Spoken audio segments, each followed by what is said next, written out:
Hello! Welcome back to my channel. So, sa last video ko, pinakita ko sa inyo and then explain ko sa inyo kung ano yung mga requirements na gagamitin natin para sa medical assistance. Ngayon naman, focus tayo sa kung sino yung mga pinakamabilis mag-reply and mabilis magbigay ng GL or guarantee letter. And before anything else, syempre, i-remind ko kayo ulit kung ano ulit yung 5 requirements na kailangan.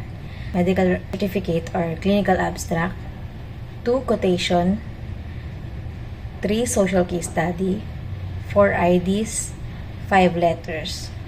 And magdala lang kayo ng extra mga documents kung may kakailanganin pa para extra proof din na legit yung inaasikasin ninyo. So, let's start. Senator, ang isa sa pinakamabilis na nag-reply sa akin at pinakamabilis na nagbigay ng GL ay si Senator Bong Revilla. Binigyan niya ako ng 10,000. Siya ang unang nagbigay sa akin ng GL. Pero ang pinakaunang mabilis na nag-reply sa akin sa secretary is yung kay Senator Binay. Number 2 sa list ko na nagbigay sa akin ng mabilis na reply at bigay ng GL ay si Senator Win Gatchalian. And then yung pangatlo is yung mga party list na. Yung dalawang first 2 party list na nagbigay sa akin is number 1 is yung Tingog party list. And then 2 is yung Marino party list. And then, panglima na dyan is Senator na ulit ang nagbigay sa akin. So, si Senator Binay. Ang na-receive ko kay Senator Binay is 50,000 worth of GL. Hindi po yan cash, guys. Hindi cash. And then, sunod na dyan si Senator Pia Cayetano, pero no amount. Pero may code siya. So, yung code na yun, ma-check mo yun sa hospital na saan magaganapan yun. And then, next na is si House Speaker Romualdez. Binigyan niya ako ng 30,000. And then, next na ulit dyan is yung party list ulit, PBA party list kay Nograles. Honorable Nograles. Binigyan niya ako ng 3,000. And then, itong sunod is medyo malaki, BHW party list kay Kong Angelica Natasha ko. Binigyan niya ako ng 30,000 worth of GL. So, nakakatawa, diba? And meron pa isa pang pinakamalaki is yung kay Honorable Pami Zamora ng Taguig. Binigyan niya ako ng 100,000. Diba? So, meron na tayong 100, meron na tayong 50, 30,000, the rest dun 5,000, 10,000, yan. So, anything naman na ma-receive ko, malaki, maliit. Pag pinagsama-sama, lalaki din yan. So, next dyan is yung kay Senator Alan Cayetano. Binigyan niya ako ng 7K. Sa ako, Bicol, hindi ko pa siya nakukuha, pero nalaman ko na yung amount na bibigay sa akin is 15K. Next dyan is Kalinga Party List, 3,000, binigyan ako. OFW party list, sunod dyan yung ang provincial na party list. So, yung iba, nag-text sa akin siguro mga April, May, June na. Andyan na yung kay Senator Lauren Legarda, Senator Bato, Senator Escudero, binigyan na rin ako, Senator, hindi yung kay Senator Tolentino. So, later, kasi medyo busy po talaga ako, titry ko lang na ma-upload din to, syempre, para sa mga nangangailangan, diba? Lalagay ko na lang yung complete amount na na-receive ko, yung per party list and senators na mga nabigay. So, para makita nyo kung sino yung mga malalaki at sino yung mga mabibilis mag-reply. Kasi yun naman talaga important, di ba? Lalong-lalo na kung yung patient nyo is nasa hospital pa, ganyan. Sa case ko kasi, again, hindi siya ASAP. Kumbaga nakaplano for operation. So, this year namin yan. And again, yung GL is good for 1 year na siya. So, from January to December, effective siya.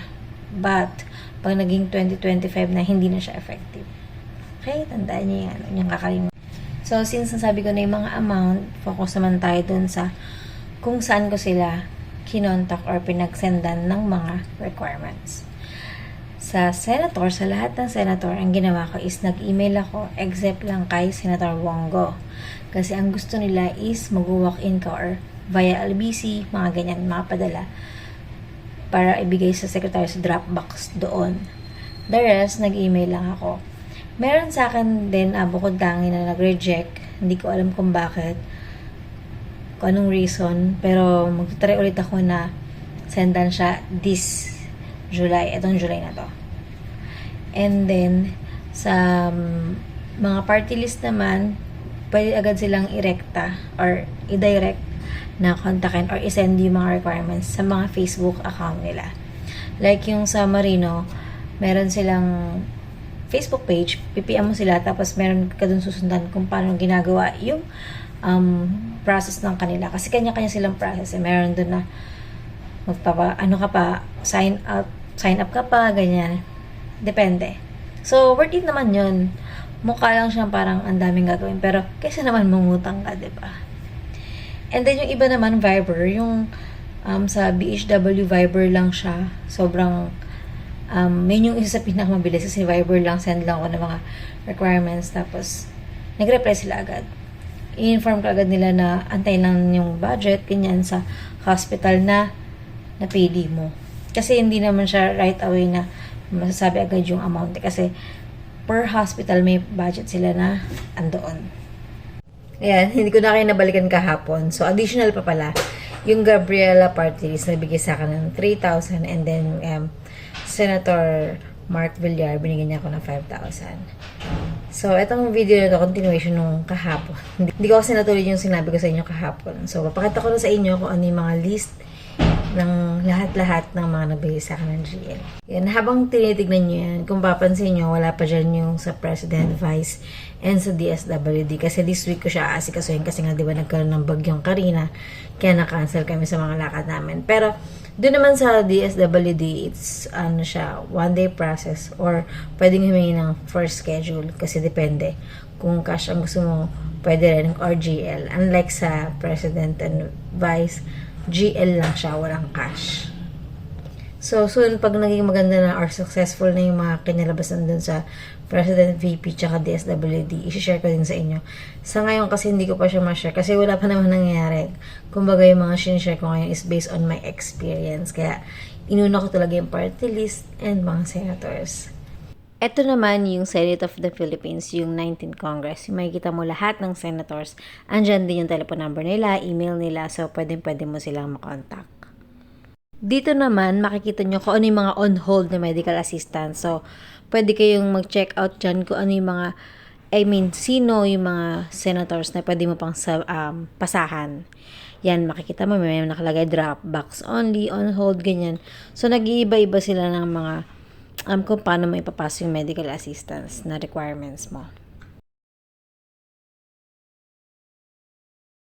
Ito naman yung sa DSWD, para to sa hospital bill, para sa gamot, para sa mga therapy, burial, ayan, basahin nyo na lang, or screenshot nyo na lang. And then, sabi nila sa DSWD, pwede ka makakuha ng 10K cash. Yun. Pero pag pataas na, hindi na. Guarantee letter na. Ayan. So, I hope marami kayong natutunan and nalaman. Again, thank you for watching. See you on my next vlog. Bye!